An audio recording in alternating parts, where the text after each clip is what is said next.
Sport sog'lom turmush tarzining asosi, iroda va sabr-qanoat maktabidir.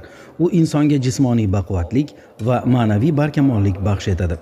Sherali Xolmirzayev Kosonsoy tumanidagi 10-sonli umumiy o'rta ta'lim maktabining jismoniy tarbiya fani o'qituvchisi. Oliy toifaga ega tajribali mutaxassis.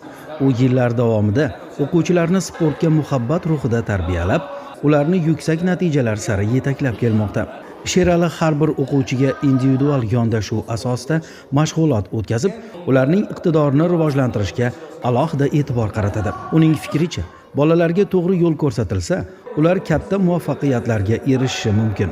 Jismoniy tarbiyaning asosiy maqsadi maktab o'quvchilarini jismonan sog'lomlashtirish, motivatsion holatini yaxshilash maqsadida olib boradigan jarayon.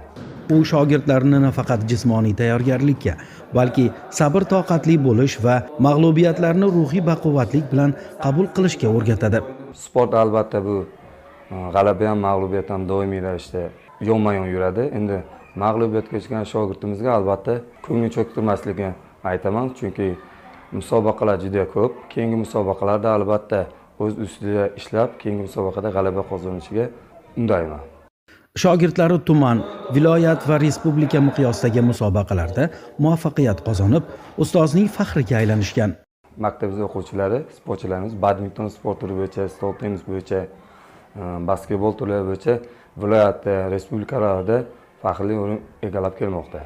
Jumladan o'quvchilarimiz qahramoni Mayramjon Tursunboyev, Sanjarbek respublika musobaqalarida ham ishtirok etib qaytishgan. Uning nazarida sport faqat musobaqalarda g'alaba qozonishdan iborat emas, balki insonning o'zini takomillashtirish yo'li hamdir. Sherali Xolmirzayev uchun sport va murabbiylik faoliyati nafaqat kasb, balki oilaviy an'anadir. Uning otasi ham shu maktabda jismoniy tarbiya o'qituvchisi bo'lib ishlaydi va o'g'liga doim yo'l ko'rsatib, unga sportga bo'lgan muhabbatini singdirib kelmoqda. Sportni egallashimga asosiy sababchi bo'lgan bu o'zimizning otamiz, ya'ni Boltiboy Abdusami ustozim, o'zimni ham otam shu maktabda 25 yildan beri jismoniy tarbiya o'qituvchisi lavozimida faoliyat olib berib kelmoqdalar. Bugungi kunda ham Sherali otasining hayotiy tajribasidan ilhom olib, o'quvchilarni ruhlantirishda davom etmoqda. Shuningdek, u maktabdagi pedagogik jamoa bilan hamjihatlikda ish olib boradi. Hamkasblari bilan tajriba almashib, o'quvchilarni har tomonlama tarbiyalash yo'lida birgalikda mehnat qiladi. Jamoadagi o'zaro hurmat va qo'llab-quvvatlash maktab muvaffaqiyatining asosiy omilidir.